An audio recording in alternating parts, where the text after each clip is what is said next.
Hello everyone, TLSG here, back again with another daily Marvel Snap live stream. So today we're going to be playing a little bit more of the Bar Sinister, the disruption deck that has so many great disruption, counterplays, counters to counters, and is just incredibly fun. I've had a lot of fun with Bar Sinister, and I think my favorite part about it is that there's all of these wild stories that come along with Bar Sinister of like, did you see the 1000 power Venom? Did you see the 2 billion power Onslaught? Just the kind of creative combos that you can make with this location have been phenomenal. I had to make sure that it wasn't on mute again. And so thank you everyone that jumped in early. I know that I launched it a little bit early today, but that way everyone had plenty of time to get in and know that we were going to go live. And so Alexander, Harry, Schmitty, Maoki, Astros, Akshay, Ryguy, Artemis, 1 Alpha, Debrum, Kappa, and Q. Thank you guys for being here early. I hope that you have been having a great week. We're gonna go ahead and actually jump straight into a couple of gameplay, and then Havoc, Pain. Thank you guys for being here.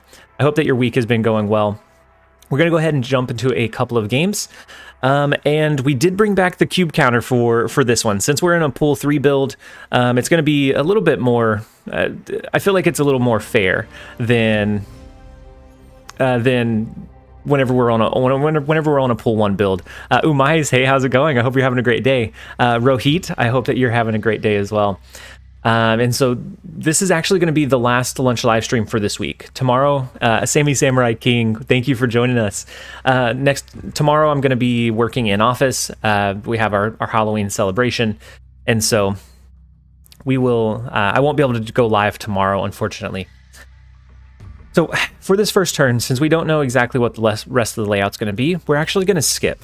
If this one's not Bar Sinister, we'll go ahead and play Black Widow as with Lemuria, it won't really do us a lot of good, but we'll play it as a bit of a disruption tool. Or we can actually play it into Mojo World as a way to make sure that we get some power push there, because it won't trigger until next turn anyways. And so it's not going to disrupt anything by playing or not playing Black Widow this turn. Dad, you said you quit Snap until this location is gone. Sometimes that's a good thing to do. And then Kilted King. Thank you for joining us. I hope that you're having a great day as well. And so, yeah, if you're not enjoying the location or it's just it's overly kind of frustrating, then I think it's always a good idea to potentially avoid it. Stop playing. I usually will do my dailies and then I'll stop for a little bit. And then just wait until it goes away. If you're not enjoying the location, that's probably the best approach you could go with. And then Remus, that deck you put out has been killing it. Are you talking about the pool 1 deck, the Spectrum, or the Khazar one?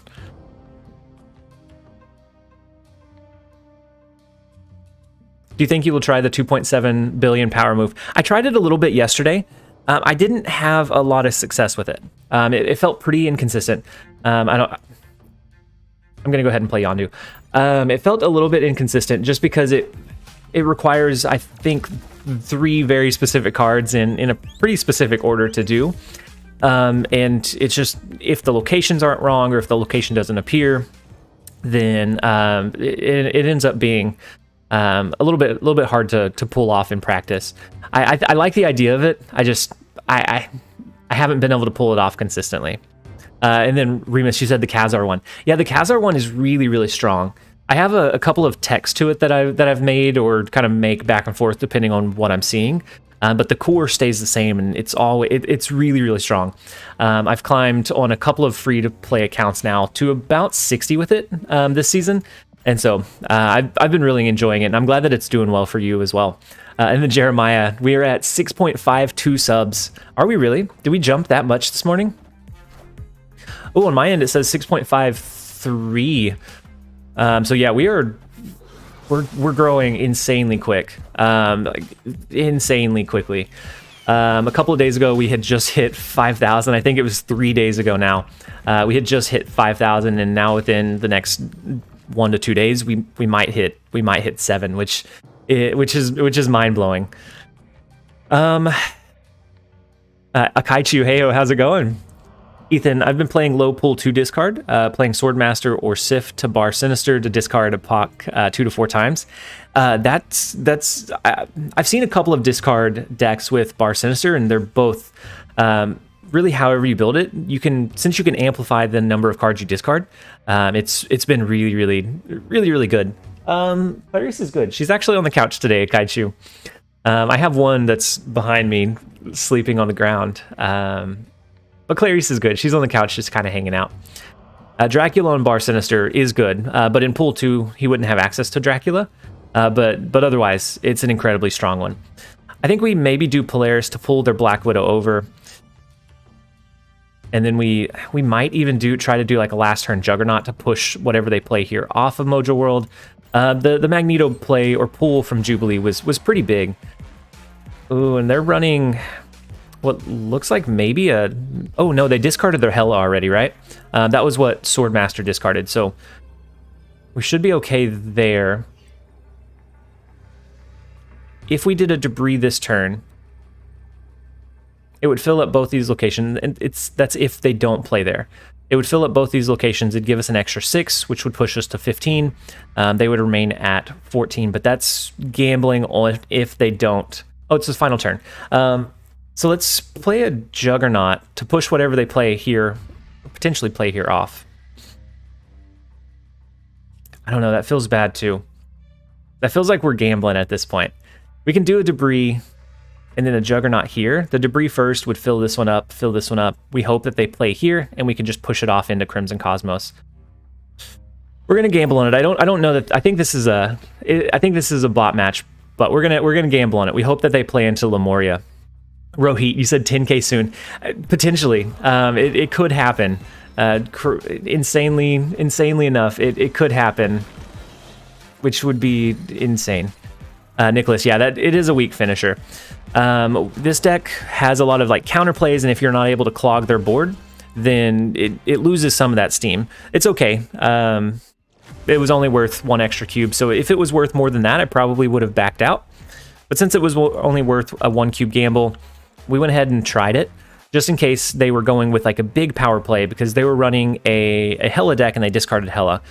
So they could have just used one of their big 6-cost cards onto the board naturally, which would have given us an advantage. But Gotham, you had a juicy win streak with the Spectrum Blue Marvel Sinister bar deck. Keep up the awesome work, TLSG. I'm so glad that it worked for you. I know that the comment section kind of goes all over the place.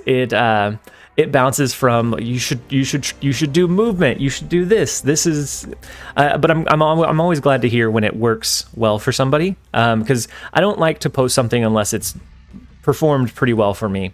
So I'm glad to hear that it did the same for you. And then the sexy medic, how are you doing, TLSG? I'm stuck in the 60s now, and don't know how to push up. Running the Wong reveal deck in super early pool 3. So I don't know how strong Wong on reveal would be with bar Sinister as a featured location. I think at that point I think it might be better to shift or kind of pause until the featured location goes away.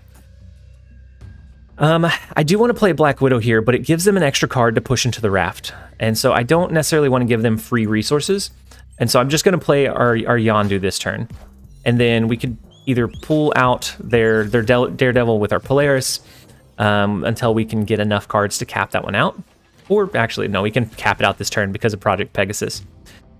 So we could do... How much do we lean in? Do we mind destroying the Polaris for a free 6-cost card? And we might not see bar Sinister much today. From what it seems like, with the featured locations, it seems like you see it a lot up front, and then as the day goes on, you see it a little bit less or so. Enzo and Jesse, thank you both for subscribing to the YouTube channel. I'm very glad to have you guys here.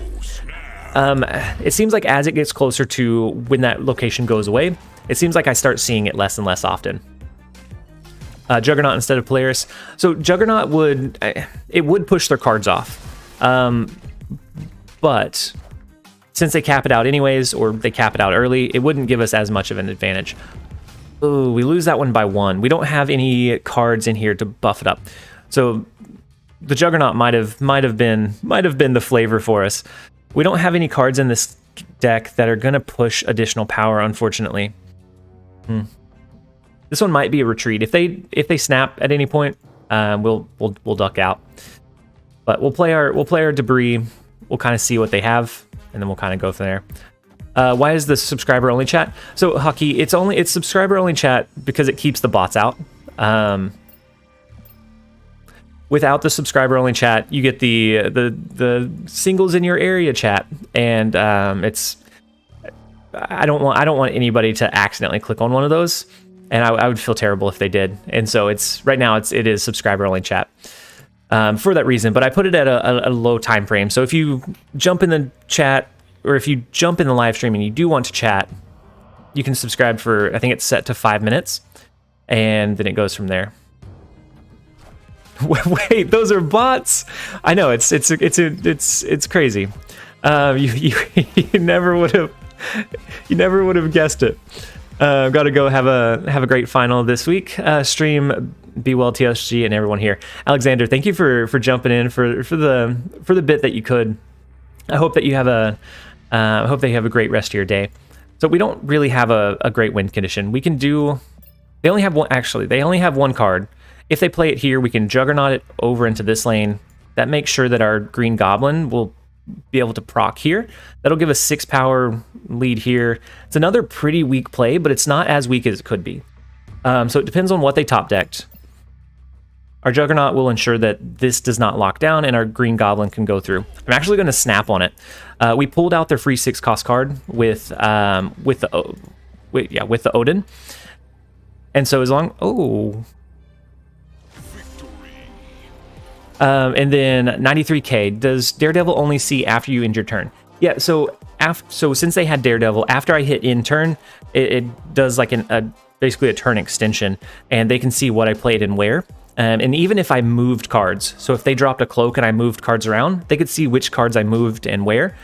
And so, I guess to answer your question, yeah, if they can see it after I hit in turn, they can't see like they can't, so like if I drag a card out and then pull it back, they can't see that part. Bar Sinister Mojo is sneaky as well. Yeah, and that one was 1 cube, right? We're working our way back up, and it looks like we're playing against quite a few bots. People may have Bar Sinister fatigue at this point. They may be a little bit frustrated with the location and just kind of be over it. Because I think this is probably 2 of the 3 matches now that have probably, it looks like, have been against bots. You said you have work in 5 hours starting at 7 a.m., but I'm not tired. Oh my gosh, Hockey. Too much Red Bull. So too much caffeine. I've been there. Hopefully you're able to get some rest or get some sleep, and that you're able to be rested for work tomorrow. I have been in that scenario, and it is kind of tough. So we're going to go ahead and I think we do a Black Widow. Then we can Carnage it next turn. That will clog up their board a little bit. We can always send them one of these other squirrels with Viper. And so they're running, well, this is a bot, so it's not going to be as cohesive of a deck, I don't think, as a non-bot match. So we're actually going to snap early. I think we have a pretty good lead against a bot. We have a good start. We have the free or cheap 6 power demon. We have Spider Woman that we can drop late game. We have Vision that will be able to move around the board, and then that Juggernaut was pretty well timed. It blocks us from destroying our Central Park lane. We can still lean in and do a Viper play. That will send them one of the cards here, whether it be the demon, whether it be the negative hood, the Black Widow, or the squirrel. And I think we do that over a debris play. Next turn, we can pull their additional resources with Doc Ock. We can cap out the rest of the lanes with something like debris. And so I think we should be okay. Gabriel, he said, I'm so tired of Bar Sinister. I hope they get rid of it soon. Yeah, so in about 12 hours, it's only active for another 12 hours. It will still be in the game after that, but it won't be featured anymore. So you'll see it a lot less often. Does bots use infinite card back? Yeah, so used to it was only the base card back. But since then, they can use, I believe, any card back that's out there. And so, yeah, they can use pretty much any of them.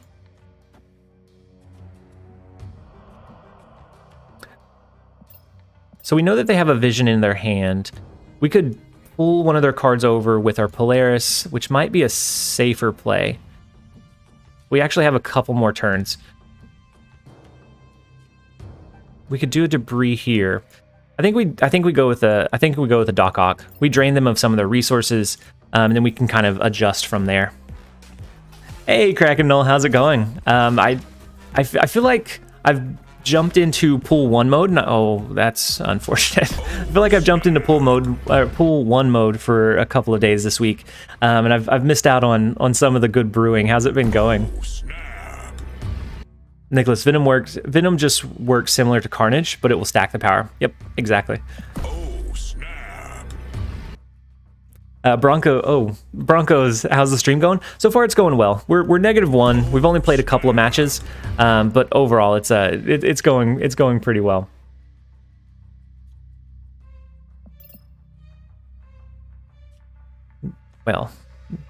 Well-ish. Well with an apostrophe. We can pull one of their cards with Polaris. We can force them to cap out this lane with something like a Juggernaut.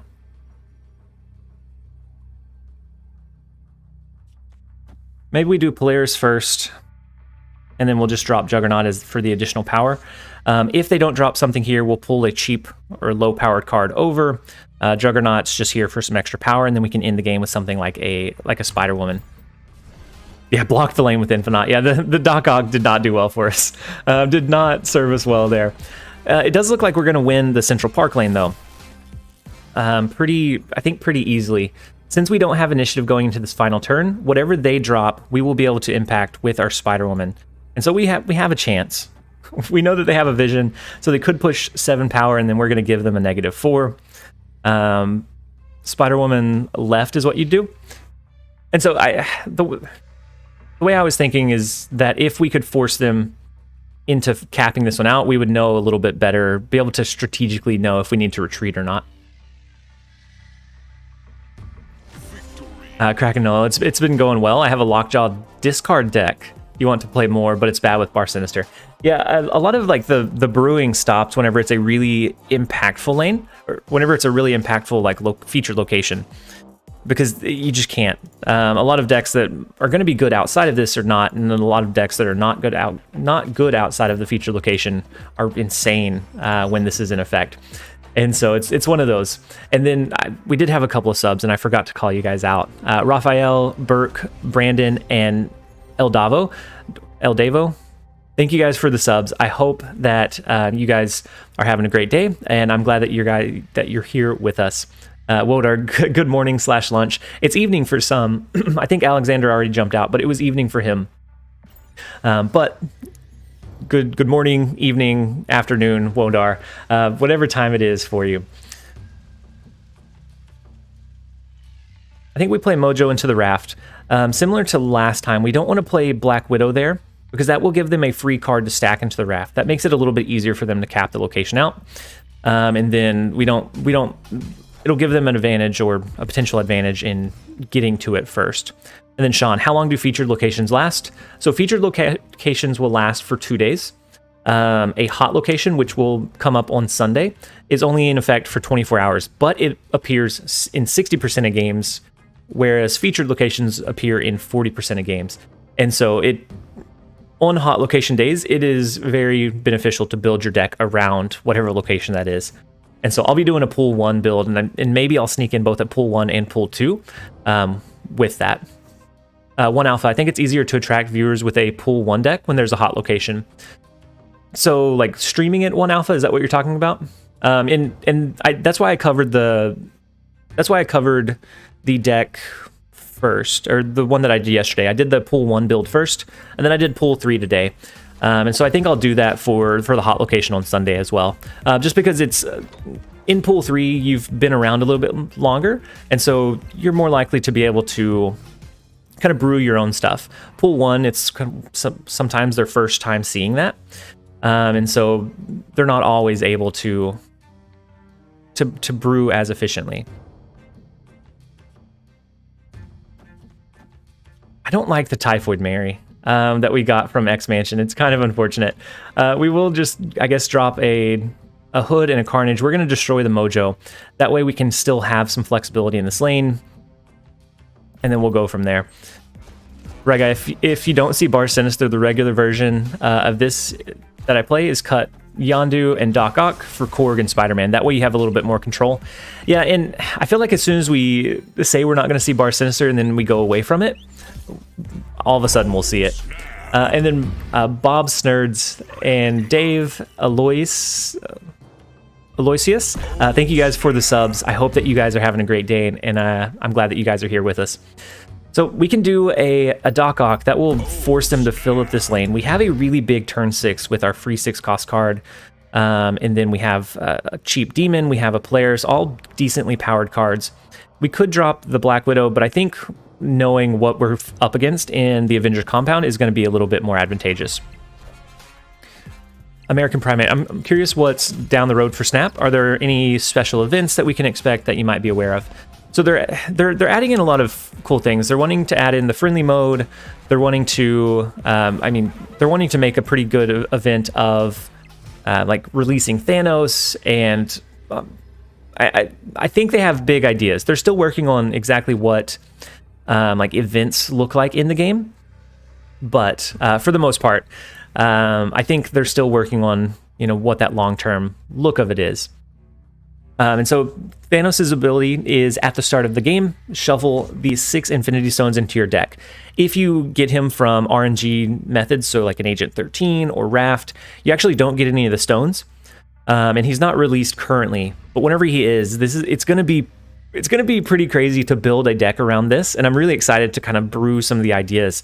I think having a Quinjet will make these stones free so that you can play them pretty easily. Actually, I need to look at what play we want to go with. So we have a 0 power lane. This one's awful, and they actually have a pretty good hand size left. I think we need to push more power into the Raft.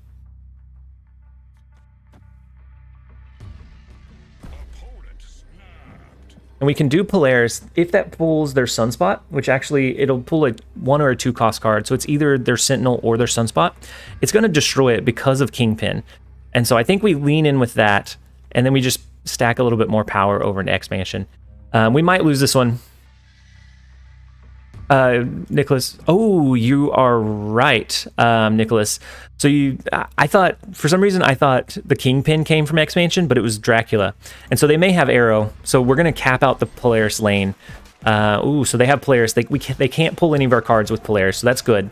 I think we win the Raft because of the Thanos and our Demon.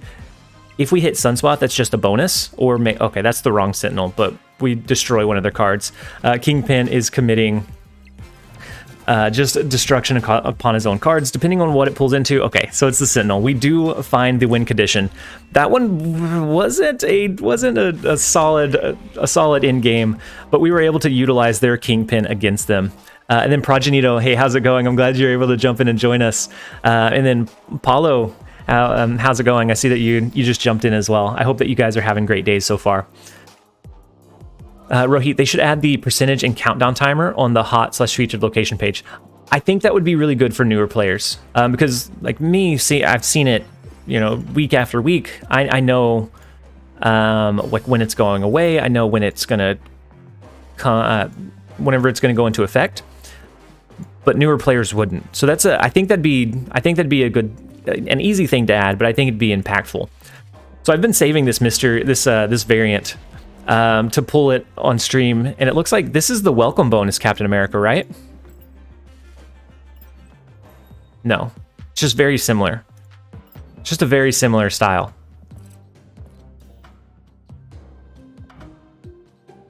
Not quite the same, but close.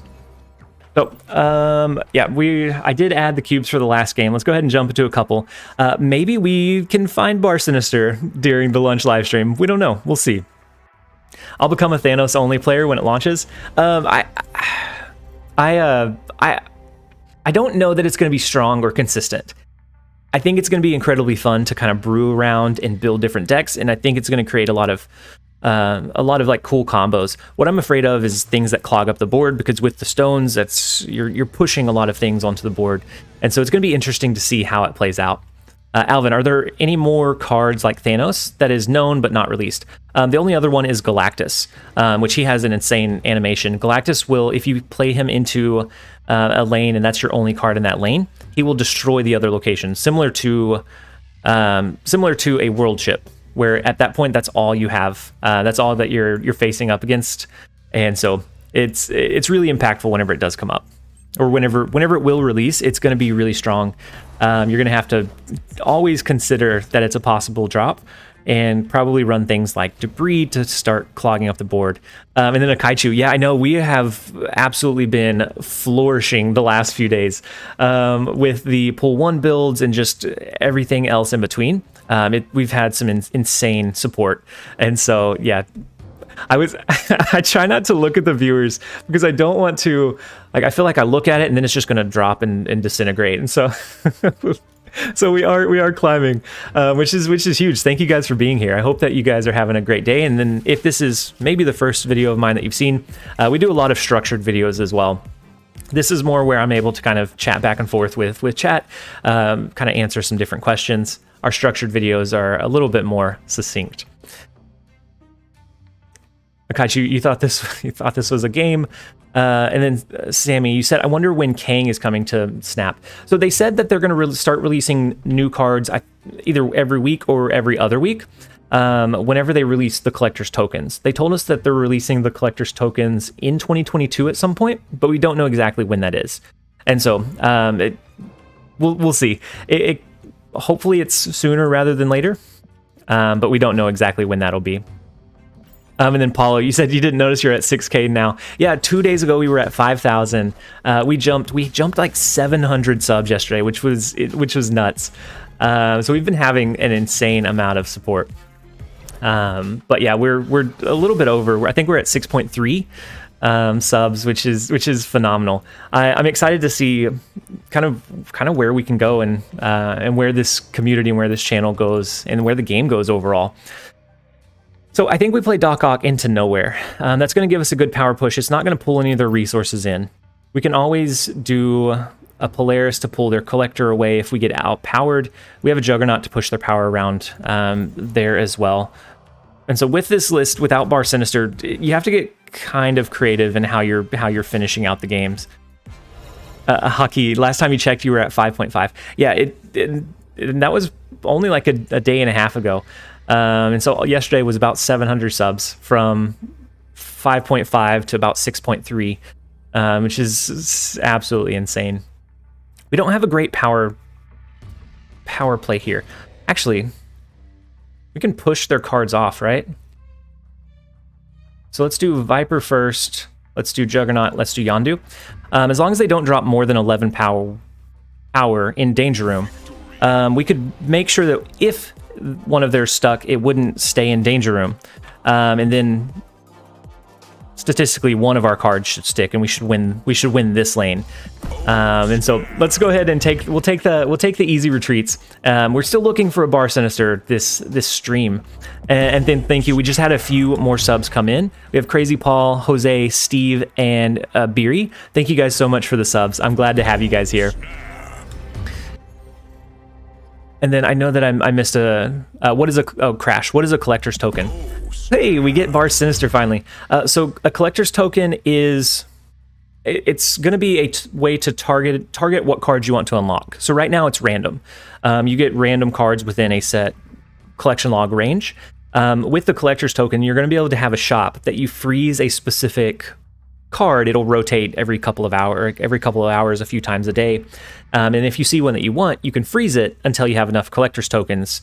And then whenever you have enough, you can pay those tokens to unlock it directly.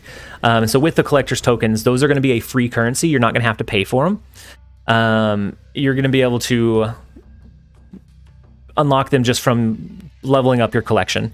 And so it should be a really good thing. It's one of the most requested things that I've seen.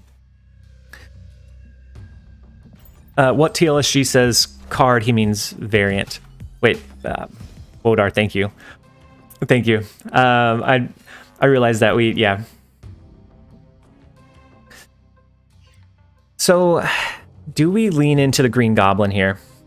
I think we're going to. I think we're going to hope that they don't play anything. If we snap, that gives them like kind of that signal that we're going to do Bar Sinister this turn. But I think instead we're just going to play it. We either get an easy 1 cube here or an easy retreat. Kieran, hey TLSG, have been so busy. Glad I could hop on to watch today. I'm glad you were able to hop on and join us today as well. I know you said you've been busy, but I hope it's been going. I hope it's been going well. And then Lord Boggs, has there been any news how to get collector's tokens? Yeah. So whenever you level up your collection, they're going to be pulled from caches, similar to.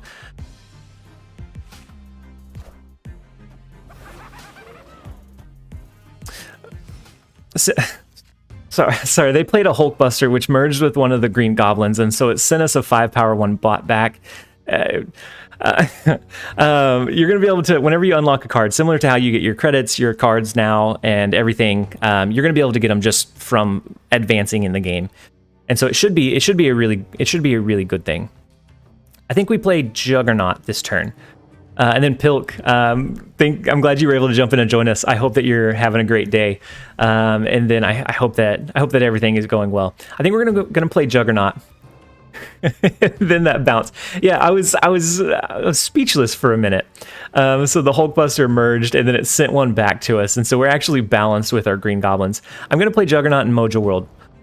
Either that, well, they might try and do a Carnage to destroy these actually. But if not, and they play in Mojo World, we're going to try and push it over into Bar Sinister so that they accidentally cap out the location. That's the goal. And so there we go. We do cap it out, depending on which one got pushed over there or what it is. That could give us a pretty distinct advantage versus them. And then Loy, what is Doc Ock's abilities? So Doc Ock is going to pull 4 random cards from your opponent's hand to their side of the board. So it kind of forces them. Into draining their resources, so that you can get a little bit of an advantage. Rohit, just like the spitting Brit, perfectly balanced. So we could do the Doc Ock, but we know that they have a 6-power demon. We know that they have a couple of decent resources. We could play the Black Widow onto the board. Actually, let's go ahead and cap out the middle location. That will make sure our Mojo can trigger. We have a couple of cheap cards that we can fill in the rest of the board with after this. Doc Ock on Bar Sinister could be a play as well. And then we do have. So they have a Venom, so they're going to destroy the Bar Sinister lane. They're actually going to have a pretty big last turn play. This is probably going to be one where we end up retreating. The Venom in this lane, if you're not able to get it capped out early, you lose a lot of your ground. And so, unfortunately, the first time we see Bar Sinister, it's going to end in a retreat. But the Venom is going to be pretty big, even though their lane was really, really small. Yeah, they're able to clean it up pretty nicely. And at that point, we don't have much that's going to be able to kind of pressure them or compete. So we're going to go ahead and back out of this one. We'll take the 1 cube down, and we'll go from there. And then Afro and Michael, the J-Rake, and then Niku. Thank you guys all for the subs. The support has been amazing. Thank you guys for being here. I hope that you guys enjoy it. And let's go ahead and jump into a couple of other ones. Harry, TLSG is focused so well. I can't distract him even if I try. Yeah, and so we have the member dad in the chat. We have a father Kaizo that jumps in from time to time, and then my dad actually has found out about my channel as well, and has been a pretty big supporter of it. And so I usually keep things pretty close knit, and I don't kind of talk to those around me. So like those at work that don't know that I play or create content, but he is on board, and he's a big supporter of the channel. And then Dante, longtime lurker, just subbed to get those numbers up. Thank you so much, Dante. That is huge. We've been having so much growth in the last couple of days, and I appreciate it. I hope that you guys, I hope that you continue to enjoy the content. And as far as being a lurker, primarily whenever I play games or I watch streams, I'm usually a lurker as well. And so. And so, yeah, I completely understand. Lurkers are needed. They're kind of the core. Usually, they're some of the more dedicated there. And then Steven, shout out to Dad.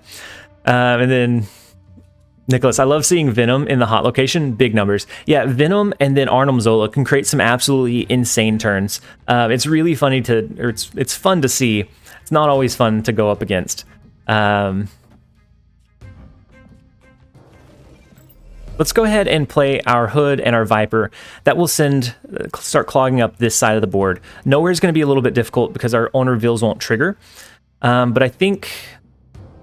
So it's either that or we do a Green Goblin this turn. Let's go ahead and lean into the Green Goblin on Mojo World. That's what we're going to shoot for. The Sexy Medic, Lurker for life. Yeah, and it's...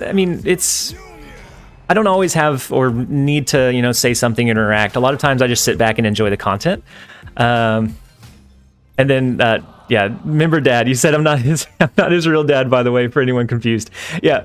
You're just a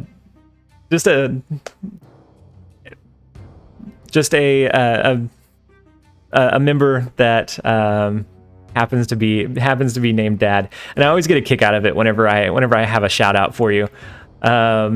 Because it always is a little bit confusing. Invited Scroll got Killmonger as your 4th pool 2 card. That's huge. Killmonger kind of drops off later on, but whenever you're just starting into pool 2 and you're still running against a lot of Khazar Zoo style builds, it is incredibly strong. And so make sure you get as much usage out of it as you can now, because later on it's not quite as impactful. But right now it definitely is.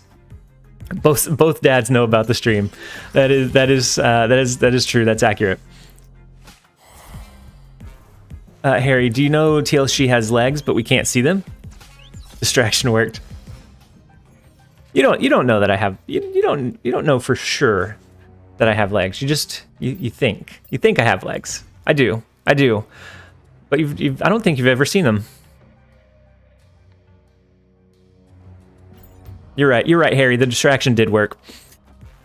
Wodar, Dad, I don't believe TLSG has his legs. You've never seen them, and I would assume he does not have them. See, that's a good outlook to have. And so we have them beaten in the Olympia lane. They can't actually. This has to be well. They could move their Nightcrawler out, right? This Nightcrawler still has a move. They could do an Odin, and maybe they're hoping to send the Green Goblin back. And they have initiative, so our Juggernaut should actually get us the win condition here. We could do Juggernaut and then our Demon. I think that's going to be our better play line. And then even if... Oh no, he took this personal. I internalized it for no good reason. So even if they drop their Mjolnir for Thor here, it's only going to buff them up by 6. We still have the win condition in Olympia. And then we're going to push whatever card they drop here out. So we should win this one by 100. I think this should be an easy 8 cube. This could be another bot. We've been facing quite a few of them today. And then, so the Electra, we're not going to get the easy win. Oh my gosh. We got hit with the Electra combo. Yondu destroyed Odin.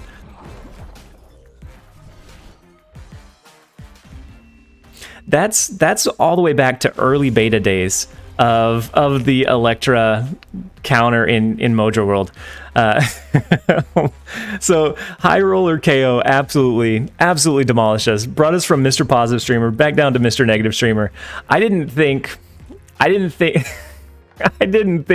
we... Oh man, I didn't think there was a chance we were going to lose that one. But we did. We got outplayed very, very hard. Yeah, that's classic pull 1 counter plays. So like early beta days when that location was featured for the first time, or it was hot location for the first time, you were able to gain so many cubes so quickly by just having an Electra and holding it to the very end. Time for a new deck. I'm still okay with it. We've been having pretty good luck with this deck. It's just we got outplayed there. Slade Brown, Arakini, Michael, and Pee-wee, thank you guys for the subs. I hope that you guys are having a great day, and I appreciate you guys being here. And so we do have Bar Sinister. This one should be a decent one. We could always do Hood plus Carnage on 3, and that will give us a lot of demon tokens in return. Yeah, we have the new subs coming in. It seems like YouTube does them in like groups or in like groupings. So we could do a Viper. Actually, we might do that. We could do Viper, and this is one that Rye Guy, the one that suggested this list to me, told me about, and I didn't realize it in the video. Viper is going to duplicate 3 times, and so it's going to send them 3 Vipers on their side of the board, which we should be able to outpower pretty easily. And it doesn't give them a chance to do their Goblin play. We do a pretty, we get quite a bit of upside from it, and then we can always still drop the Hood and Carnage on 3. That will clean up this lane. It'll give us I think a 10 power or an 8 power Carnage and a couple of demons in return. Yeah, dang, the hidden combo. Didn't know about that. I didn't either until Rye Guy pointed it out. And so it's much earlier on, so you don't have to worry about the counter plays as much. Most people are pretty comfortable until turn 3 with Bar Sinister. And so we're able to send them a lot of cards which they don't necessarily want. And so then now they can't really clean it up. Even with a Killmonger, Killmonger is not going to clear up this lane. So the only hope they would have would be dropping a Carnage of their own. And then they have to forego doing something like the Bucky Barnes lane. So we do have the Raft. And it really depends on what we think they're going to drop. If we think they have a Carnage and they're going to drop it here, or if they have a Venom, that's also really, really scary. And we don't have a way to make sure that this one's capped out. I think we lean into the Hood play and kind of see. Is it a... No, it's a Venom. It is the big Venom play, which puts up big numbers. Fortunately, though, the Venom doesn't get to duplicate himself and kind of continue building up on his own. Oh, no, he does. Never mind. Oh, no. Owen Lee's gonna, I guess, own us right here. Yeah, so the Venom is Venom's gonna be chunky. We send him a lot of good cards. He ate them. That is gonna be a huge Venom. Now, if he has an Arnim Zola, that's gonna be tough. Yeah. Yeah, it's gonna be a rough road. Oh man. Each time we think we have big brain, they're out big braining us today. And so it is going to be a 10 power Carnage. We do get 2 cheap demon tokens. If we can get Debris, maybe we have a chance. Yeah, we need 4 Shang-Chis to stand up against the Venom. If they're running this kind of combo, I would assume that they have an Arnim Zola as well. Yeah, we can try Green Goblin now. You're right, Wodar. Then that might be the hope. Because if we can fill this one up, they can't do an Arnim Zola. That would give us a bigger push into these other 2 lanes. I think this at this point we probably gamble on it.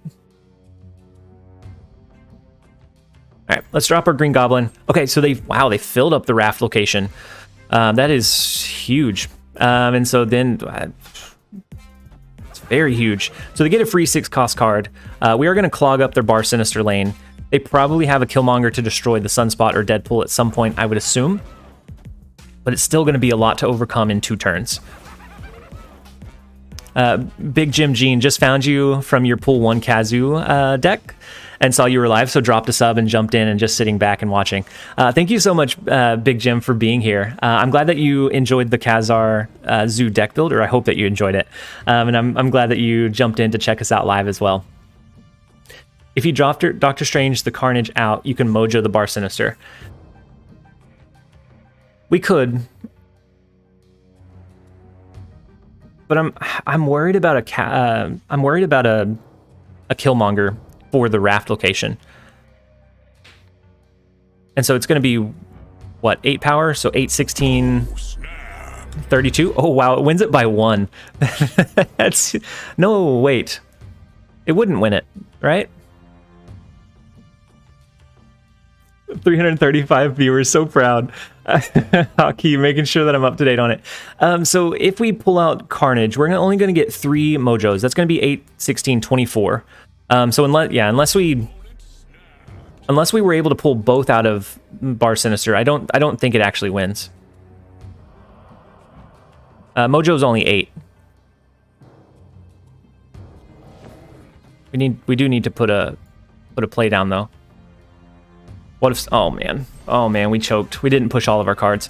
What if Spider-Woman times 3? I was thinking potentially the same thing, but Luke, exactly the same here as Jim was watching Khazar and saw you were live, and then here we are. Well, I hope that you finished the Khazar video. That one's been doing pretty well. It's been doing some really good things. They have a free 6 cost card. I think we back out of this one. Unfortunately, we got out big brained. I'm glad that you guys are here. Strange into the raft. We could have pulled it over. Unfortunately, I went back and forth too long. We might have had a chance had we been able to play all of our resources, but I waited too long. Pretend you have Shang-Chi and we had already snapped back, Nicholas. We had already max invested in this one. We couldn't bluff it any longer. I assume they probably had a pretty good in turn. So with the raft, they had the double 6 cost or the free 6 cost. It was gonna be a big final turn. That puts us to negative 5. That's not where you want the stream to be. My brain is getting so smooth. So smooth with the big brain plays. I played Hulkbuster Zola on Bar Sinister. I'm stuck in a loop now. So Hulkbuster keeps merging with Artem Zola and then duplicating, and yeah. There was one of her, I think it was Dad actually. He got stuck in a 30-minute loop where he said it felt like 30 minutes. I don't know if it was a full 30 minutes of just the Artem Zola going back and forth and back and forth. And so yeah, whenever it happens, it's a little alarming. And then Simol, you said hello from Indonesia. I'm so glad that you're here. What time is it for you in Indonesia? Because a lot of the viewers in our viewership, it's really, really late. So some of them it's 1 a.m., 2 a.m. For them. And so I appreciate any of you guys that are here in the late hours, because it's like lunchtime. It's bright and early for me here. 10:47 p.m. So it's getting late. It's winding down. Metazo, Loy, you're from Indonesia as well. Invited scroll. I played Odin on bar when I was winning for fun, just to see it rotate. It rotates for such a long time, and it locks both of you in. So even though you both win, at that point you're both. I don't know that anyone truly wins. Pilk Enjoyer, thank you so much for the super chat. Goblin. Thank you so much for the super chat and the support. I appreciate it. Let's go ahead and drop our Spider-Woman into Dark Dimension. That will make sure that she doesn't trigger until after the game ends. We'll get a little bit more upside out of her there. And since we can only drop 1 card because of wave, I think we do hold for a bit. Simol, there's a lot of Southeast Asians here. Yeah, we have a very broad or wide viewership. It's phenomenal how just this game can kind of bring so many different like cultures and demographics and everybody together to just enjoy the game. I think it's phenomenal. This one looks like a loss to me. They have I assume a 6 cost card, a pretty powerful 6 cost card here. And all of our cards cost 1 more from Dream Dimension. We don't have a great turn here. We're gonna trade cards after this turn. Let's try the Juggernaut into Mindscape, and then we'll go from there. And then Gurmihar, Bruno, Poro, Zaratan, the Yogurt, and Mark. Thank you guys so much for the support and jumping in and joining us as channel subscribers. I hope that you guys are having a great day. So the Carnage, we don't want to drop Polaris because of Carnage. We could do a Bucky Barnes and a Venom here if we think that this is going to be our win condition. I don't know that it's enough to win, but we're going to try it. Lee Reeves, you said happy birthday. Did I miss somebody that it's their birthday. It's not my birthday. Oh, Simol. Hey, can you guys send me wishes since it's my birthday? Happy birthday, Simol. I hope that you're having a great birthday, and I hope that you have a great day. Sissio, happy birthday, TLSG. It's not my birthday. That's not for a little while. The Magneto play actually sweeps us. Unfortunately, we win the Dark Dimension lane, but Magneto pulls over our Venom. Actually, we would have lost that one either way. If without the Venom, we didn't have enough power to overcome the Magneto. We're down just a bit. And then Vinicius, thank you for subscribing to the channel as well. I appreciate it, and welcome to the team. Gabriel, good evening. I hope that you're having a great day. Mark Yars, hello from Colombia. Such a widespread, just kind of grouping that this game kind of brings together. I think it's phenomenal. Simone, thank you guys. I hope you all have a great day too. Do you have any plans for your birthday, or are you just kind of taking it easy, watching some streams and just having some downtime? Then Ron Raya, is always fun watching TLSG during work time. During work time for you or for me? Because I think both are true. But I'm glad that I can help your work day at least be a little bit easier. So we do have the Hood and Carnage combo again, or we have Yondu, which will destroy 3 of their cards. Let's go ahead and snap, and then we'll kind of go from there. If they do a Green Goblin, we have 2 cards here, so it actually counters it. And I think gives us a decent amount of upside. And then Loy, is Dupe and Blop in this game? Those characters are just my favorite. They're not, but they're constantly adding new cards and bringing other ones in. So who's to say that it wouldn't be available at some point? The Nexus is an interesting one for us. We don't have any like really good groupings of cards to really push high power there. I guess we could have the three demon tokens there, and then a big Doc Ock into the Nexus as well. So let's go with the play into Bar Sinister. That'll give us a decent start here. If they are trying to give us a Goblin, ooh, okay. So the Nightcrawler is always scary. So with the Nightcrawler, they could always move one out. They could, they can drop the Blue Marvel. They could be going with like the really high, strong power play, which is scary. Maybe we can force them to pulling those cards into Stark Tower instead. That way they don't get as big of an upside. Or maybe we even try to pull it into the Nexus so that they're kind of forced into what they have here. And then Metazoa, TLSG, I'm wondering what your average cube is on and off stream. My average cube off stream is definitely more than on stream, but I don't know. I think it varies quite a bit. I switch decks more than I switch socks. I'm constantly trying out and brewing different things, and so I don't know. I'm curious what it would be overall. I haven't put the data into snap.fan, which can track all of your game data. And I don't know that it would be complete because I switched between BlueStacks and then a mobile phone as well. So I'm not sure exactly sure it would be 100% accurate, but I am curious what it would end up being. And then you said, hello, TSG. Do you know, is there bots on pool 1 higher ranks? I'm not sure, but I think I played against bots on rank 70. Yeah, there's kind of a sprinkling of bots all throughout. So all throughout the game. It just depends. Usually how I tell is if it's a kind of a base profile, which, you know, early on you're going to see a lot of those. But I usually try to give them a good, like, hello, do an emote, which is still not always 100% going to be accurate. Sometimes people just put it on mute and they just don't communicate back. And at that point, you just kind of look at their play. Sometimes, as you get more used to it, you can kind of identify bot play a little bit easier. So some plays or decks that you just are a little bit off or kind of questionable.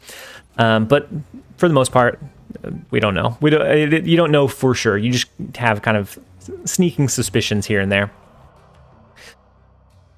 And then Gurmihar, hello from India, all the way from India. I'm glad that you're able to jump in and join us. Sage Tactics, it really depends on the location. To me, some locations can really mess with your deck.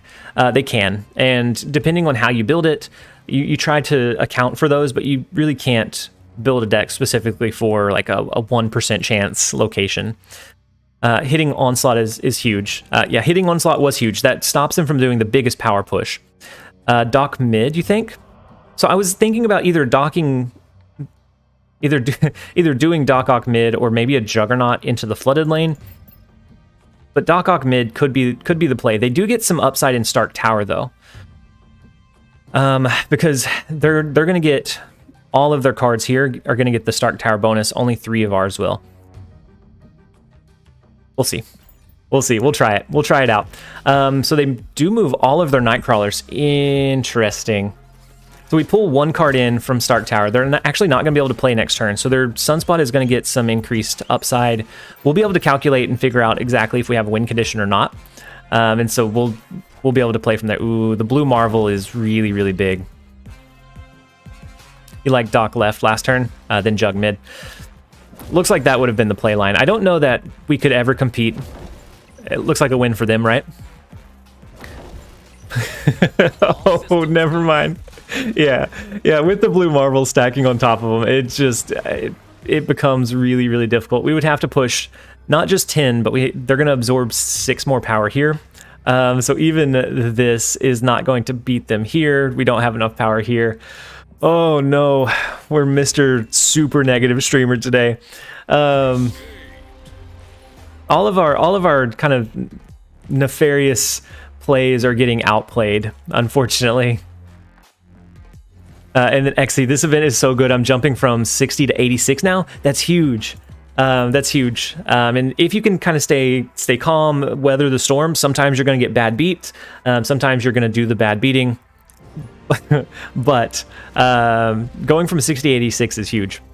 Yeah, you could add Enchantress. I thought about adding Enchantress instead of maybe Yondu, just to kind of counteract those big plays.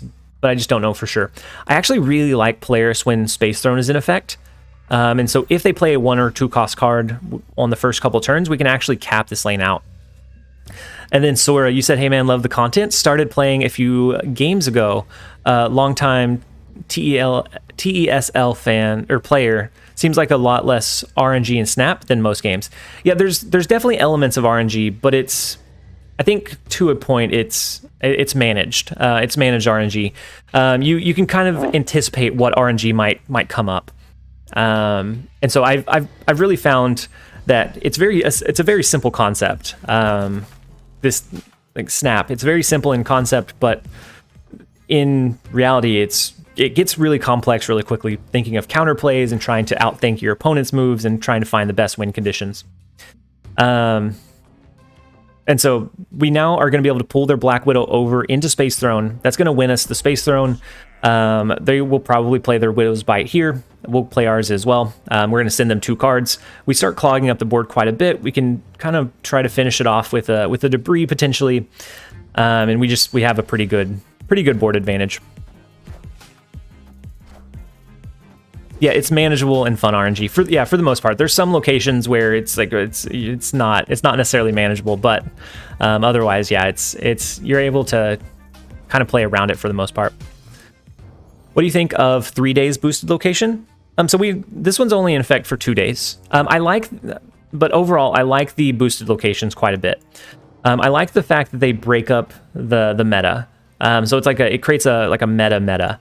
And so whenever it's in effect, you have to kind of scrap your old builds usually for kind of creating these other distinct combos so that you can try to gain as much advantage as possible. Ooh, the Daredevil play is kind of scary because otherwise we would do a demon here and then like a debris. They could do Professor X. I think we still go with a demon. And we go with debris. I think that's going to push them into a very close corridor kind of play line. If they have something that destroys this lane, maybe they can pull it out. Otherwise, they know that they're going to have to beat 7 power in this lane, which is sometimes hard to do on turn 5. Spider-Woman mid would be a decent one as well.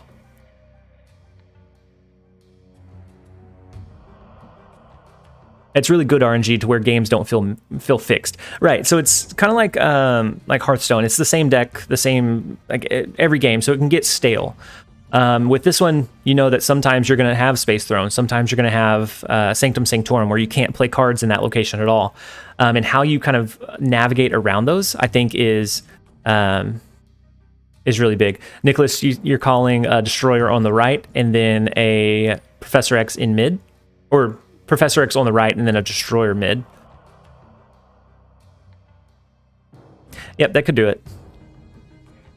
Well, no. If they did Professor X on the right this turn, we're actually going to fill up this location. They wouldn't be able to play a Destroyer in mid anymore.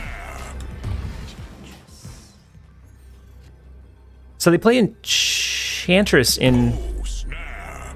They played Enchantress in mid, but we outpowered them with the Demon. And so if the debris wasn't in play, they could have potentially, if this is a Destroyer list, they could have potentially locked this one down with the Professor X and then Destroyer, but we were going to fill it up with a rock. And so we kind of pushed them into a corner. And then thank you guys for all of the recent subs. We have MRM, Mr. Misfit, we have Imri, and we have Nye. Thank you guys so much for subscribing to the channel. I hope that you guys are enjoying the content, and I appreciate you guys being here. So let's go ahead and pull our cube counter back up to a -9.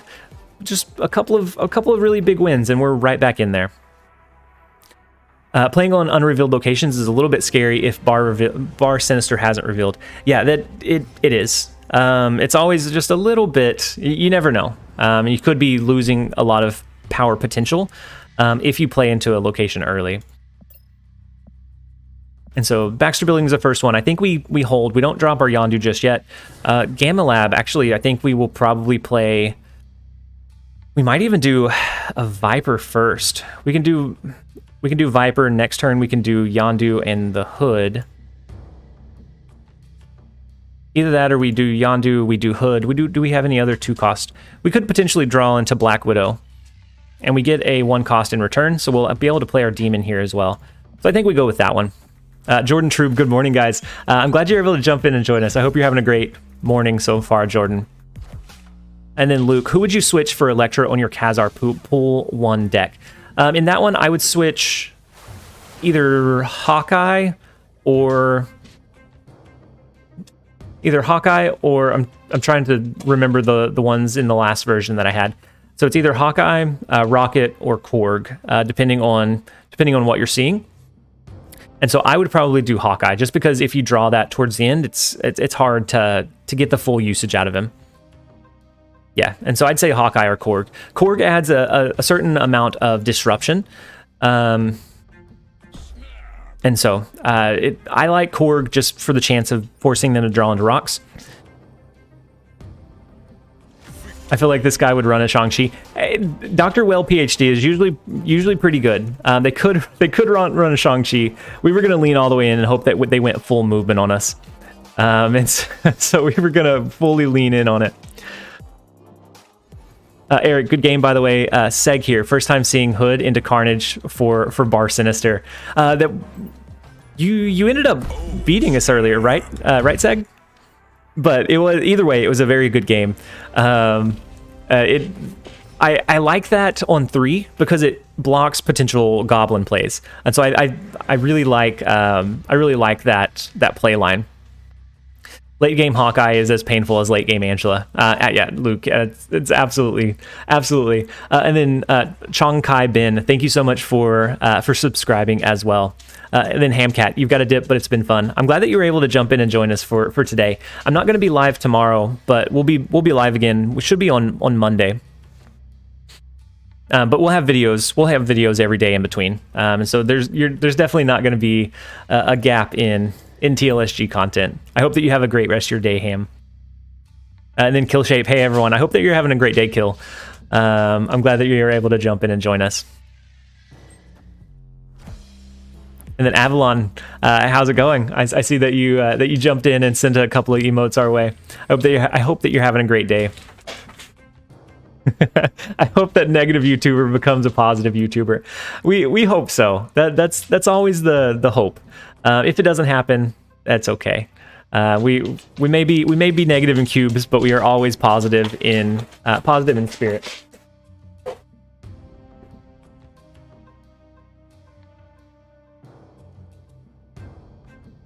You took 4. You're sorry. No. I always, whenever I play, oh my gosh, girls. Whenever I play against other viewers, I never want to feel like they're taking it easy on us. I always want it to feel like a full and fair and complete match. Otherwise, I feel like maybe you're pulling punches. And so if you have a win condition, I would absolutely want you to take it. I don't know what has gotten into the dogs. They were just on the couch asleep, and now they are amped. So Dr. Whale PhD, we know that they have the Craven, they have some move components. Maybe we Doc Ock into negative zone on 5 to counteract any potential like arrow play or anything like that. I think that may be the path that we end up going with. And we can go ahead and drop Carnage into the vault. We want to push some power there before it locks down. Use his card against him. Yeah, that way it's like a flex. It's like a power play. Let him know that we have his card. Doc Ock into negative zone now feels a little bit tough. They've matched our power in the vault.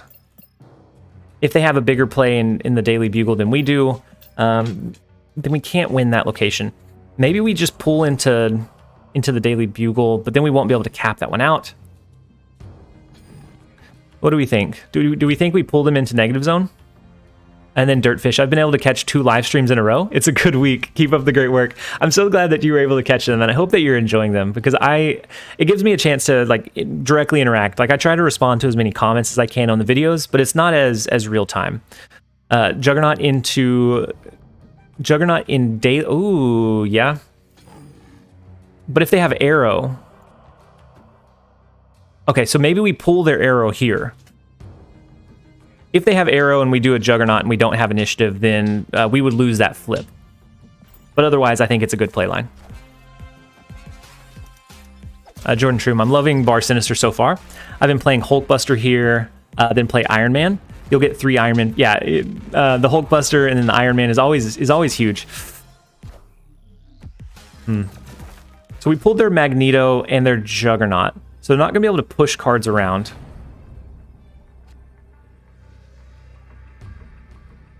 How many cards do they have? They have whatever they top decked.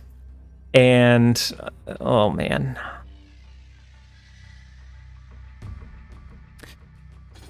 Can do a Polaris. That'll pull their Black Widow over.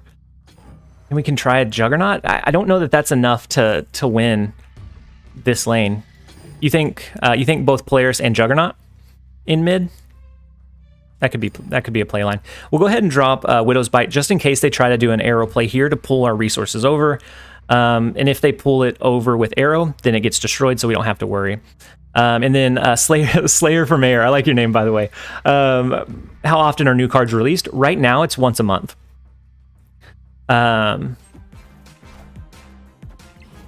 Okay, the Juggernaut's fine, or the Carnage is fine. Right now it's once a month, but they're wanting to eventually do it either every week or every other week. And so right now, to make that happen, what they're looking for is a release method.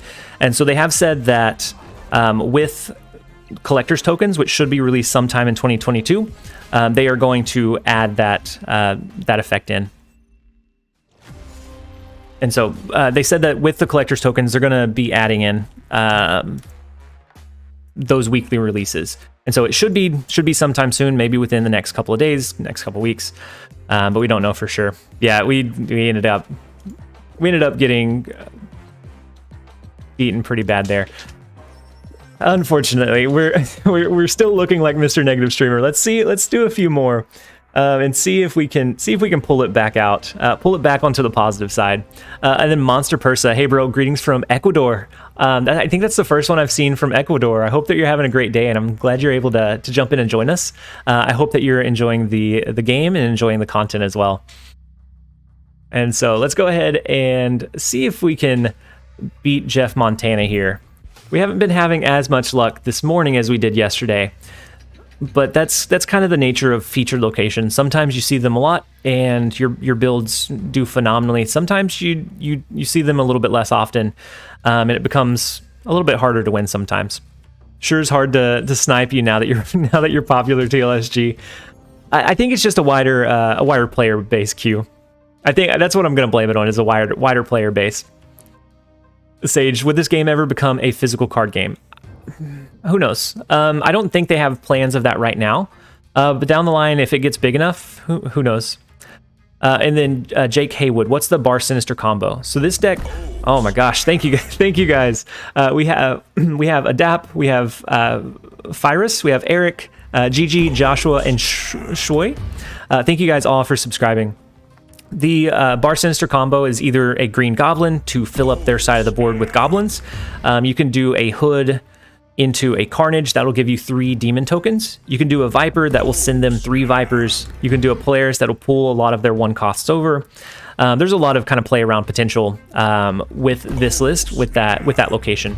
So let's go ahead and do our Demon into Strange Academy. We can do Viper as well. So when Strange Academy goes off, it's not going to be able to push that card over into the Miniaturized Lab, because this one's still going to be locked down. The best thing I can think of to relate it to is like a Professor X combo. So actually, cards aren't going to get moved now. But this one is fully locked down, so no cards can be added, moved, in anything from the Miniaturized Lab location. Trying to get through the 40s is difficult, so up and down. And Rocky Road, it is, especially with a featured location. A lot of times that can cause an even bigger amount of kind of back and forth or up and down. So just kind of stick it out. Try and remain level-headed. Maybe switch up your deck if one you're using isn't working well. And then worst case scenario, you can always wait until tomorrow. I was trying to figure out what this particle effect is right here. I don't know where that is. I don't know where that is coming from. I'm going to go ahead and drop our Juggernaut in the Storm lane. Whatever they push here should get pushed over into Grand Central. That should give us a pretty easy win in the Flooded lane. We have initiative, so even if they have Juggernaut, ours is going to trigger first. And then we have some pretty good kind of finisher plays as well. And so Nicholas, yeah, it definitely does feel like a snap. Since we have initiative, that's big. Oh. They don't play, oh, so they may be doing a deck that goes wide, maybe? It's interesting that they played into the Grand Central instead of the Flooded lane. So now either they can't play this turn. Ooh, they could skip this turn and do an Infinite on 6, maybe. It's interesting.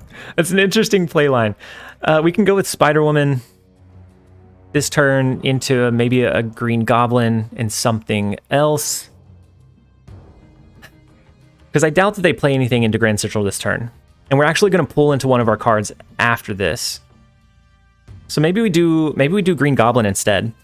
Since after this turn, we're going to pull into one of our cards. We can kind of hope that it's Spider-Woman. Debris okay as well. And that'll give us a bigger target for our Spider-Woman on that final turn.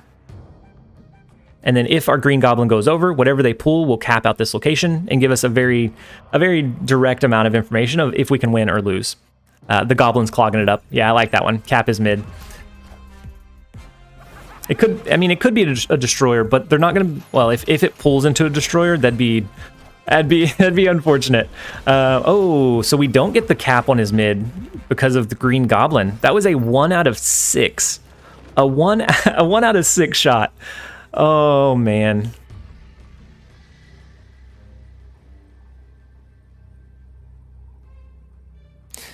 So now it comes down to a read. Do we think he skipped because he has an Infinite? If he has Infinite, he could always stack it here and kind of counter read us, thinking that we're going to play here. And I could be reading too much into it. RNG rip on that one, yeah. It was a big RNG rip on that one.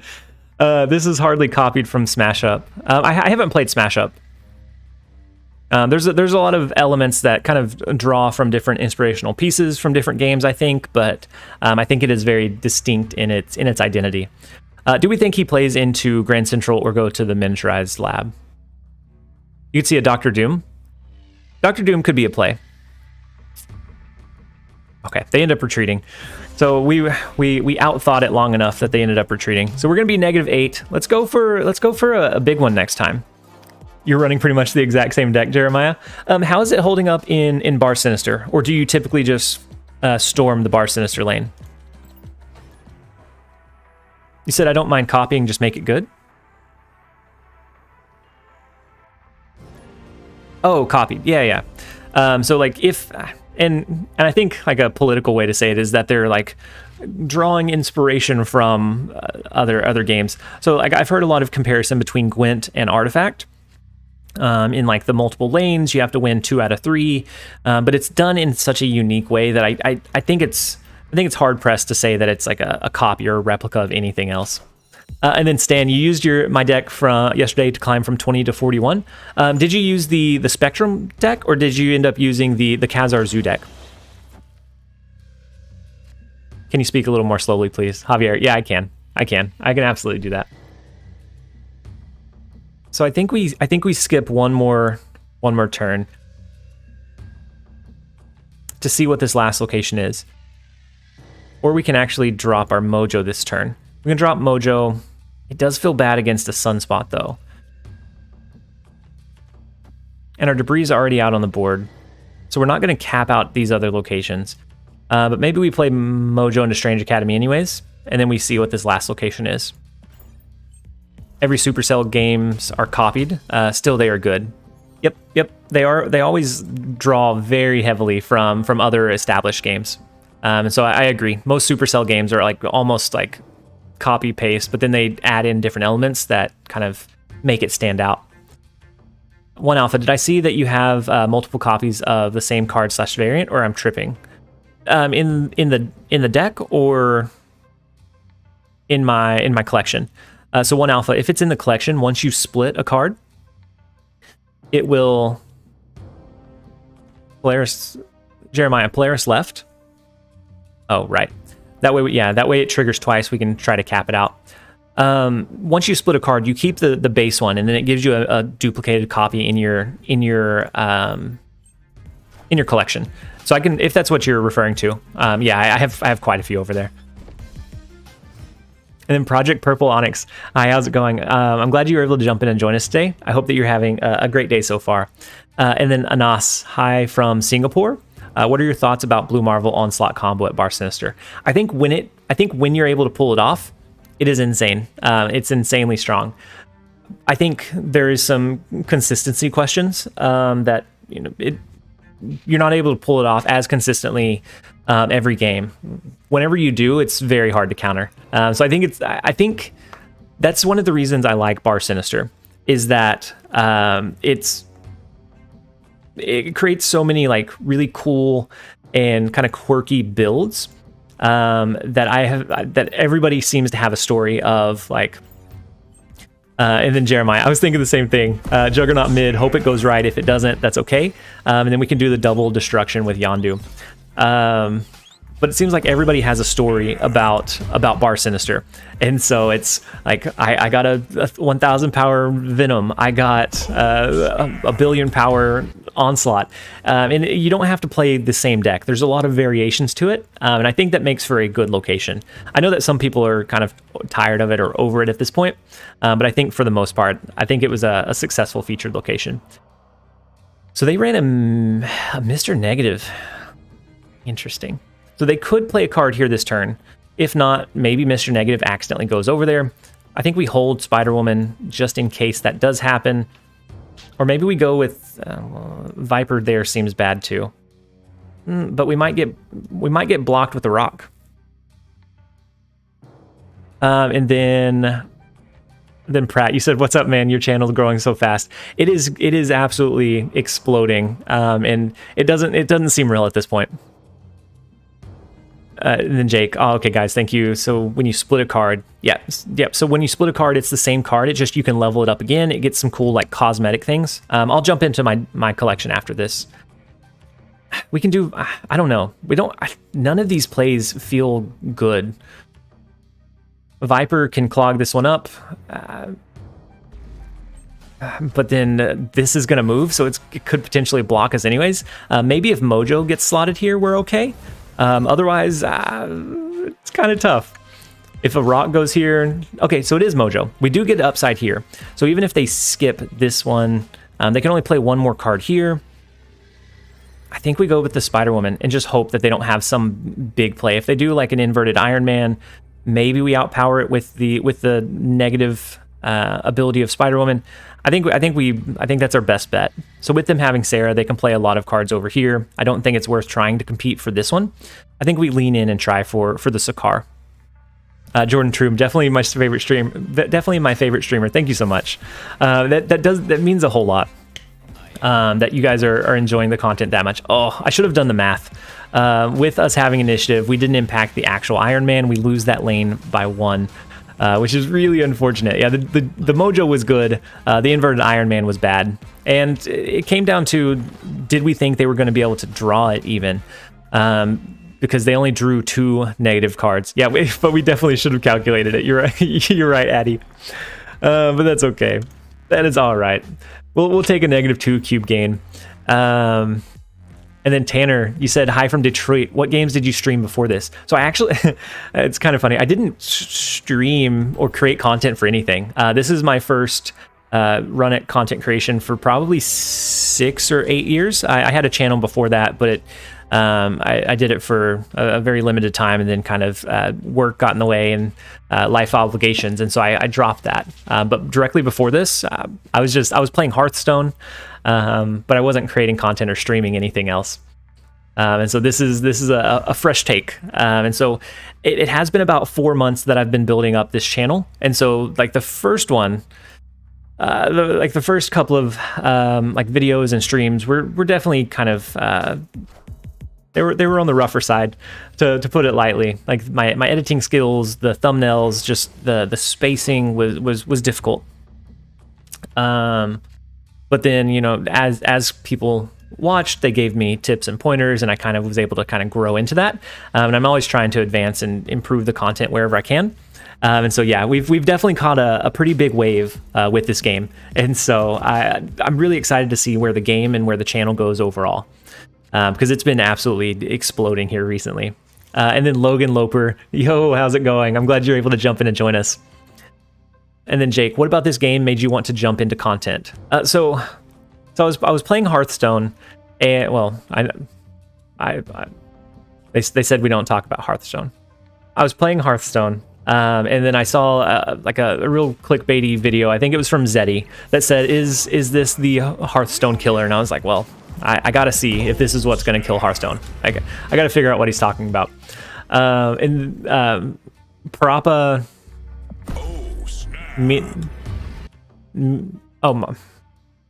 I was about to say something like Mina. It's my name Titus. Thank you, Goncalo. And Fansport, thank you so much. But then I saw it. It seemed really kind of gripping and engaging, and I was really drawn in from that point. And then I watched the trailer from that point, and like I felt the same way. I was like, this could be really, really fun. Then I watched their first live stream that they did. And so their first live stream, where it was like an hour long, they played like 3 to 5 games and kind of broke down the different elements. And at that point, I knew I wanted to try and get into the beta, and I wanted to take a run at content creation, because whenever I got in, I was having so much fun playing it that I wanted to be able to share those experiences with other people. And so that's kind of what led me to start doing the content creation. And then from there, it just kind of grew, and I really enjoyed it. And so it just kind of evolved from that point. And then Slayer for Mayor, congrats on almost 7,000 subs. It's been absolutely insane. Like it was a couple of days ago that we were at 5,000. And so it has been huge. I appreciate you guys for being here, enjoying enjoying the content. And then Jordan Trube, thank you so much for upgrading your channel membership to Team Supporter. You already had access to the emojis, but now you get a little bit of additional perks along with that. So I appreciate having you as part of the team. Then Tipsy, have you ever played any Legends of Runeterra? Yep, so I did. I played Hearthstone when it came out until like the first or second expansion. I switched over to Legends of Runeterra and played that up until Nasus was released, that expansion, and then I kind of fell off and dropped it. Went back to Hearthstone for a little bit, and then now here we are. Cloak's cloak is now Hulkbuster. It's true. It's yeah. This one's a retreat. Because they can move their vulture, that'll buff that one up pretty large. But that does give them a pretty low lane here, but I don't think we overcome their power in Monster Metropolis. So I assume they win this one and this one. And so we're going to go ahead and we're going to back out of this one. What about TFT, so Team Fight Tactics? Yeah, I played that one for a couple of months when it was released. I really liked the kind of how up-paced it was, and how you kind of had to think and look at what your opponent was doing and like counterplay it in real time. But I kind of fell off after... I fell off before a patch was released, and so it had gotten stale because I played it a little bit too much when it first released, and then I was building the same thing every single time, and then so I don't remember what build it was at the time. I think it was a pirate build. That way you got early gold, and it just kind of snowballed from there. And then yeah, I got burnt out on it, and then I switched off and just never made the switch back. Gabriel, I have to sleep soon, so got to ask, from a scale of Worldship to Monster Metropolis, how often do you want to see Bar Sinister in regular games? And then congrats on 6.6 subs. Thank you so much, Gabriel. So in terms of that scale, I think I'd be okay with it in around a... like the peak location, so you don't see it as often. It's definitely rare, but not as rare as like Ego. I think is around where I would want to see it. So the Bar Sinister, they do have the Night Crawlers there to protect it from any kind of nefarious plays like Green Goblin. We have Yondu, but we don't have another like a great other play. We have to keep an eye out for them potentially doing some like big combo pieces, so like a Blue Marvel and an Onslaught. You put it in the category of Worldship. I don't know that I necessarily need it that infrequently, but it definitely doesn't need to be every single game, every single time. So I think we're going to do a Green Goblin here. We're going to try to outpace them in these two lanes. If they are greedy and they hold their Nightcrawler for a little bit too long, we're going to cap out all of the lanes with debris, and then we're going to just kind of giggle on the way to the end game. Alex Versace, hi TLSG, I'm at work, but I came to say hi. I'm so glad that you jumped in and just to say hi. I appreciate it. I hope that you're having a great day at work. We do not get the upside in either of these locations, unfortunately. What we can do, we can destroy most of the rest of their cards. I think we have to lean away from the debris. We're outpaced and outmatched in these two lanes currently. So I think we go with the Yondu to destroy some of their cards. Maybe we hit a key resource. And then we can always Doc Ock next turn to make them cap out these other locations. Ooh, we get their Venom, which is huge. Getting rid of Venom is a big power push for Bar Sinister. So how does Ego's gameplay logic work? So it works the same way as as Agatha. It plays your cards randomly for you. There's some logic built in, but it plays pretty poorly. So yeah, it just plays them at random, but it's not efficient. It doesn't play them efficiently, and so it's really painful to watch sometimes. Zone, thanks for the videos. Just started the game a few days ago, and I'm currently at Diamond. Congratulations, Zone. That's huge. I hope that my builds or videos were able to help you get there, and I hope that you continue to enjoy the content and enjoy the game. So I actually missed what else after seeing one of the cards come down. I actually missed what else we pulled. Is there a point of Agatha, or is it just a troll card? It's a little bit both ways. So with Agatha, the upside is that she's a pretty strong 6-cost drop, but she also starts in your hand as an additional card. So it thins your deck just a little bit. So it thins your deck. You can get your other combos a little bit easier, with the downside that she's going to play your cards for you.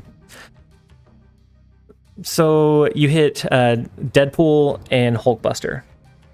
So Venom, Deadpool, and Hulkbuster. That's a pretty big one. Do we drop Doc Ock somewhere? We don't talk about Agatha. I'm a fan of Agatha Control. Agatha, Hella Agatha, I'm not as sold on. I think we're going to drop Doc Ock into the expansion. We can always drop a ×3 Spider-Woman here. So if we get the upside of dragging into resources that are not great for them here, I think we can maybe swing some upside. If you do, might as well drop it in Vault. Okay.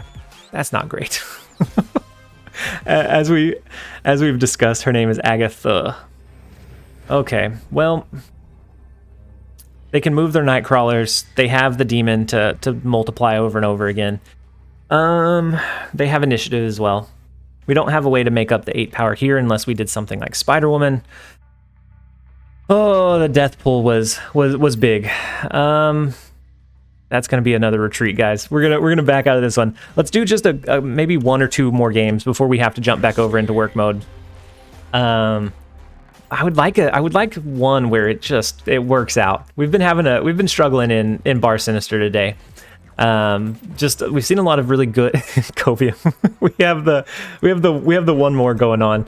The one more copium going on. I've been playing for a couple months. It hasn't ever happened to me. Rohit.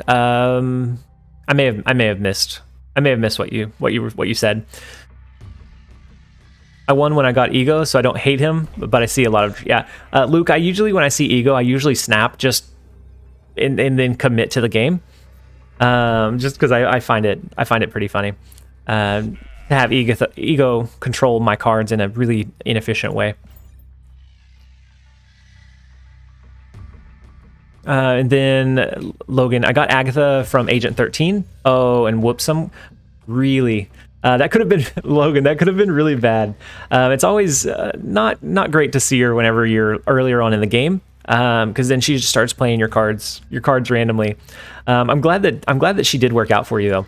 Let's go ahead and do a Viper. That's going to clog up their board. Whenever they saw Bar Sinister first, they snapped right away. So I think please please Yondu Carnage. Yeah, I think we're going to do the Yondu Carnage on 3. But I like the Viper play because we're going to start clogging up their board, and then we can take the resources. So they were excited about Bar Sinister. So I think I'm going to drop Viper. We're going to clog... Ooh, they may be doing the same thing. More people should follow the unwritten rule of double snapping on Ego.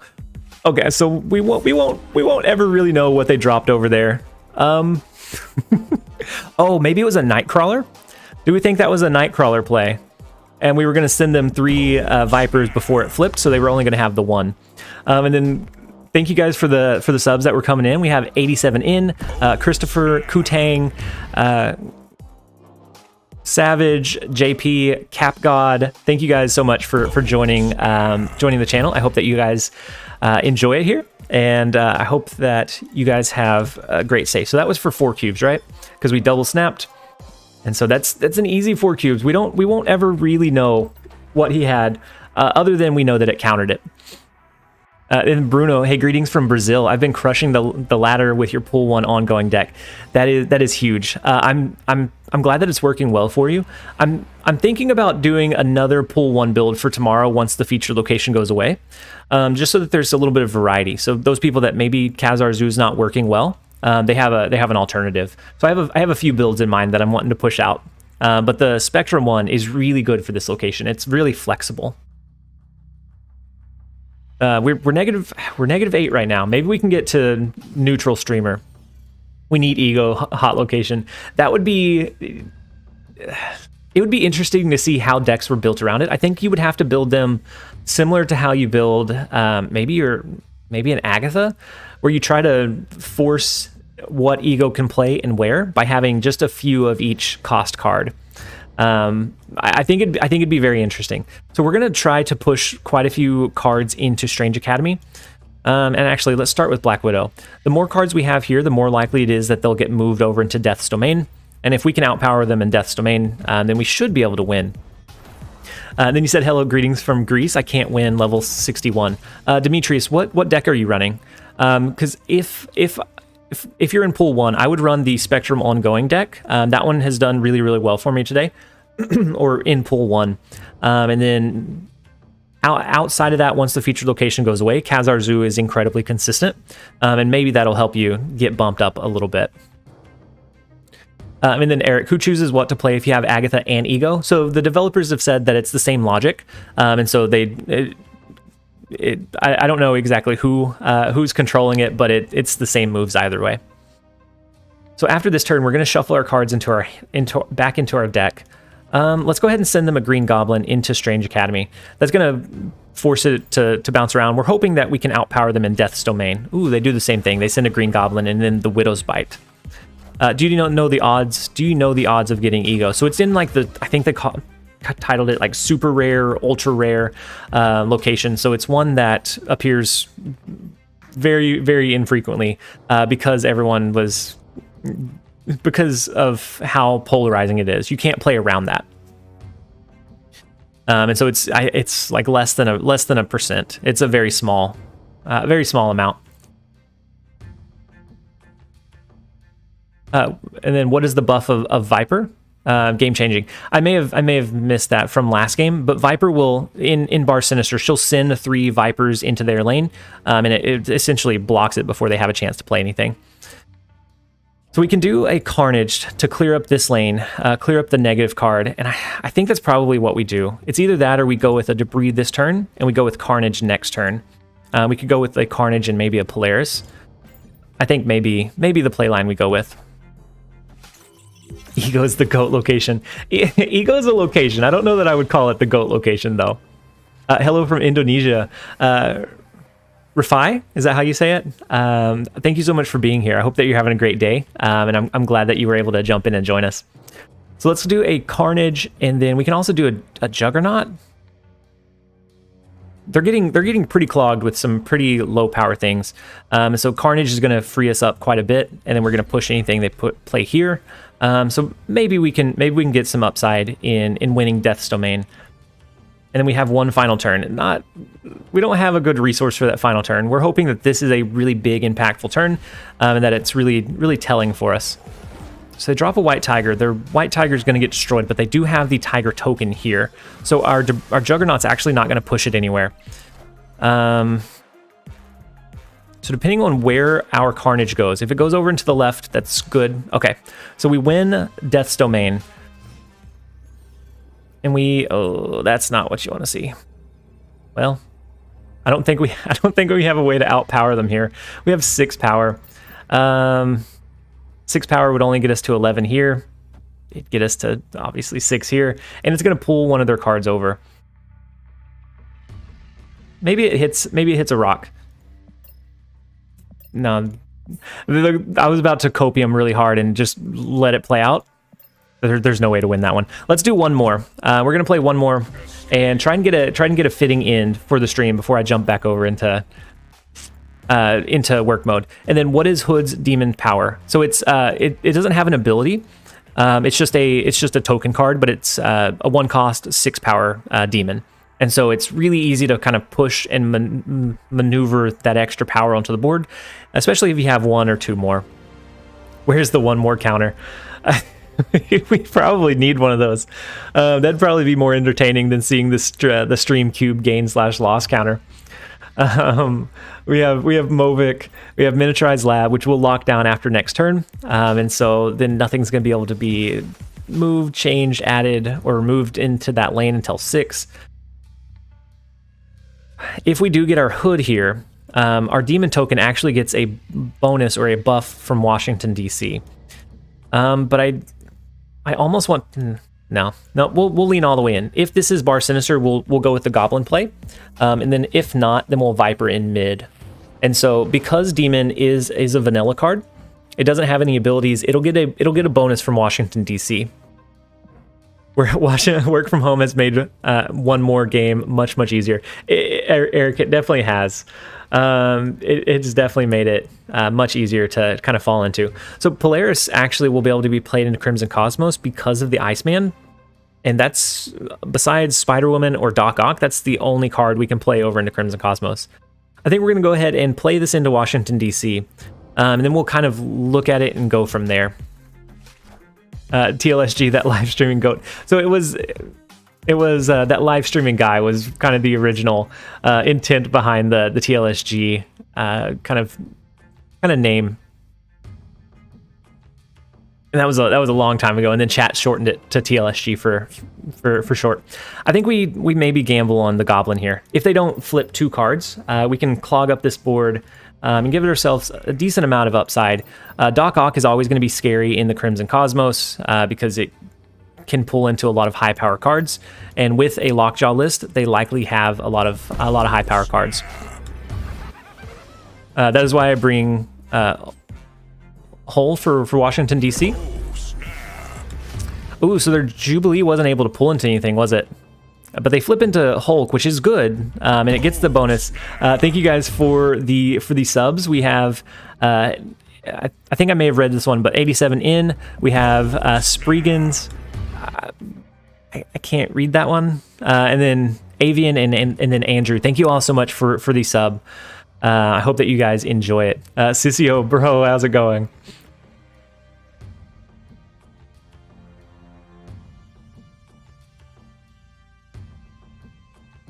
Yeah, that flip was really lucky. It does tie them for this location, but it's okay. I think we maybe do Spider-Woman... Spider-Woman in Crimson Cosmos?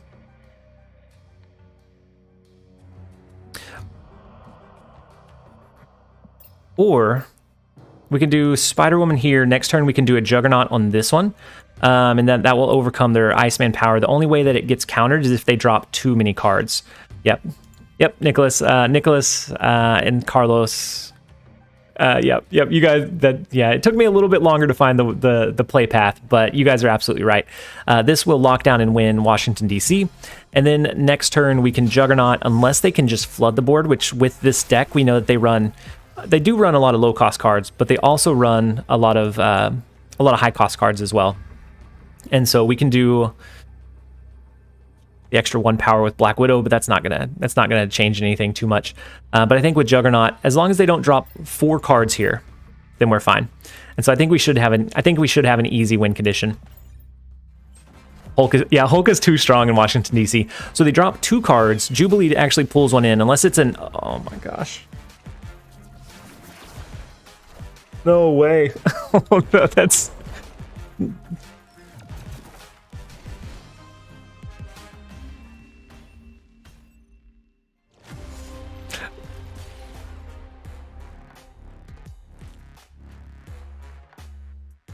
Oh, I could have. We could have won.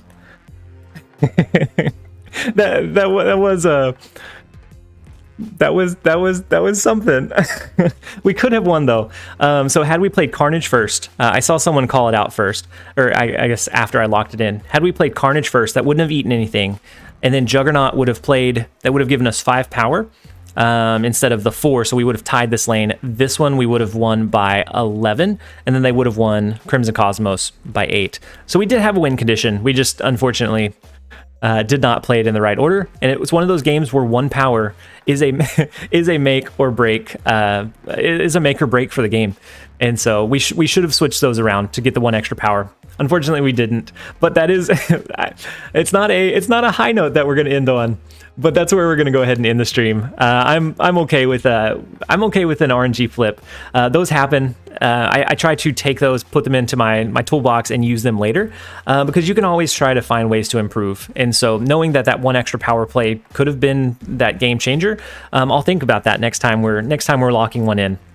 Thank you, everyone, all of the new people that joined us, all of the old people that have continued to enjoy the streams. Thank you all so much for being here and for all of the support. I hope that you guys have a great rest of the day. I'm going to go ahead and end the stream. We're not going to be live tomorrow. I do have to work in office tomorrow. And then on the weekend, I'll be releasing videos, but we won't be live. We'll be live again on Monday. And so we'll be live again for a lunch live stream on Monday. I hope you guys have a great rest of the day and a great weekend up ahead. As always, this has been TLSG. Later, guys.